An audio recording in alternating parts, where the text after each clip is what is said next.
ಕ್ಷಣಕ್ಕಾಗಿ ಇಡೀ ಪ್ರಪಂಚದ ರಾಮ ಭಕ್ತರು 500 ವರ್ಷಗಳಿಂದ ಕಾತರದಿಂದ ಕಾಯ್ತಾ ಇದ್ರು. ಅದು ಈ ದಿನ ಸಂಪೂರ್ಣವಾಗಿ ನಮ್ಮ ರಾಮ ಭಕ್ತರಿಗೆ ಎಲ್ಲರಿಗೂ ಸಮಾಧಾನ ಆಗಿದೆ, ತೃಪ್ತಿ ತಂದಿದೆ. ರಾಮಲಲ್ಲನ ಪ್ರತಿಷ್ಠಾಪನೆ ಪ್ರಾಣ ಪ್ರತಿಷ್ಠಾಪನೆ ಈ ದಿನ ನಡೆದಿದೆ. ನೋಡ್ತಾ ಇದ್ರೆ ಶ್ರೀಮಾನ್ ರಾಮನೇ ಪ್ರತ್ಯಕ್ಷವಾಗಿ ಅಲ್ಲಿ ನಿಂತಿರೋ ತರ ಕಾಣ್ತಾ ಇದೆ.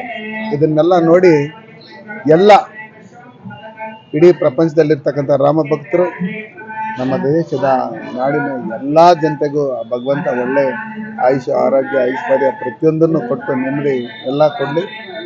ಅದರಂತೆ ಇವತ್ತು ಏನು ಅಲಿಬಾಬಾ, 45 ದೊಂಗಲು ಅಂತ ಇವರು INDA ಕೂಟ ಯಾವ ರೀತಿ ಕುತಂತ್ರಗಳನ್ನ ಮಾಡಿದ್ರೇನು, ಏನು ಇವರು ನಮ್ಮ ಫ್ಲೆಕ್ಸ್ಗಳು, ಕಟ್ಔಟ್ಗಳು ಹಾಕೋದಕ್ಕೆ ಅಡ್ಡಪಡಿಸಿದ್ರೇನು, ಯಾರ್ಯಾರು ಅವ್ರ ಪಾರ್ಟಿನಲ್ಲಿ ಇರ್ತಕ್ಕಂಥವ್ರೆ ಈಚೆ ಕಡೆ ಬಂದು ಜೈ ಶ್ರೀರಾಮ್ ಜೈ ಶ್ರೀರಾಮ್ ರಾಮ್ ಲಲ್ಲಾಕಿ ಜಿಂದಾಬಾದ್ ಅಂತ ಹೇಳ್ಕೊಂಡು ನರೇಂದ್ರ ಮೋದಿ ಅಂತ ಹೇಳಿ ಎಲ್ಲಾ ಕಡೆ ನೋಡ್ತಾ ಇದ್ದಂತ ಸಂದರ್ಭದಲ್ಲಿ ಮುಂದಿನ ದಿನಗಳಲ್ಲಿ ಹಿಂದೂಗಳೊಬ್ರು ನಮ್ಮ ಕಾಂಗ್ರೆಸ್ ಪಾರ್ಟಿಯಲ್ಲಿ ಉಳಿಯಲ್ಲ ಅಂತ ಹೇಳಿ ಅವ್ರಿಗೆ ಇವತ್ತು ಮನವರಿಕೆ ಆಗಿದೆ. ಅದಕ್ಕೋಸ್ಕರ ಇವತ್ತು ಏನ್ ನಾವ್ ಎಕ್ಸ್ಪೆಕ್ಟ್ ಮಾಡಿದ್ರೆ ಅದಕ್ಕಿನ್ನ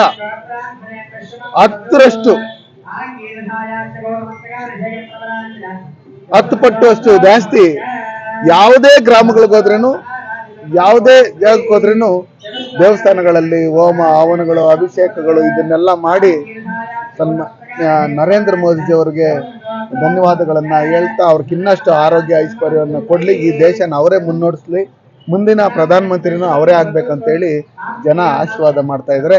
ಇದರಿಂದ ಸಿದ್ದರಾಮುಲ್ಲಾ ಖಾನ್ಗೆ ತುಂಬಾನೇ ಒಂಥರ ಭ್ರಮನಿರಸರಾಗಿದ್ದಾರೆ ಅವರು. ಅದಕ್ಕೋಸ್ಕರ ಈಗ ಅವ್ರಿಗಾಗಿರ್ತಕ್ಕಂಥ ಏನು ಆಘಾತ ಇದನ್ನೆಲ್ಲ ಅವ್ರ ಕೈನಲ್ಲಿ ತಡ್ಕೊಳಕ್ಕಾಗಲ್ಲ. ಇನ್ನು ಮುಂದೆ ಅದನ್ನೇನಾದ್ರೂ ಮಾಡಿ ಹತ್ತಿಕ್ಬೇಕು ಅಂತ ಹೇಳಿ ಅವರು ಏನೇನೋ ಮಾಡಿದ್ರು. ನಮ್ಮ DC-ಗಳನ್ನ, ಪೊಲೀಸ್ ಇಲಾಖೆಯನ್ನ, ಅಧಿಕಾರಿಗಳನ್ನ ದುರುಪಯೋಗ ಪಡಿಸ್ಕೊಂಡು ಎಲ್ಲ ಕಡೆ ಬಂಟಿಂಗ್ಸು, ಬ್ಯಾನರ್ಸು, ಶ್ರೀರಾಮನ ದೇವರ ವಿಗ್ರಹಗಳನ್ನ ಹೊರಗಡೆಗೆ ತಗೊಂಬರೋದಕ್ಕೆ ಪರ್ಮಿಷನ್ ಕೊಡದೆ ಎಲ್ಲ ಕಡೆ ಪೊಲೀಸ್ ಅವ್ರನ್ನ ಹಾಕಿ ಯಾವ ರೀತಿ ತೊಂದರೆ ಕೊಟ್ಟರು ಅಂತ ಹೇಳಿ ನೋಡ್ತಾ ಇದ್ರೆ ಶ್ರೀರಾಮ ನಮ್ಮ ಇದ್ರ ಯಾರ್ಯಾರು ತೊಂದರೆ ಕೊಟ್ಟರು ಅವ್ರಿಗೆಲ್ಲ ಒಳ್ಳೆ ಬುದ್ಧಿ ಕೊಟ್ಟು ಇಲ್ಲೇ ಈ ದೇಶದ ಪ್ರಜೆಗಳಾಗಿರ್ಬೇಕು, ಅವ್ರು ಯಾವುದೇ ಕಾರಣಕ್ಕೂ ಪಾಕಿಸ್ತಾನ ಏಜೆಂಟ್ಗಳಂತೆ ನಡ್ಕೊಂಡು ಕುಡಿದು ಮುಂದಿನ ದಿನಗಳಲ್ಲಿ ಆ ಥರ ಆಶೀರ್ವಾದ ಮಾಡಲಿ ಅಂತ.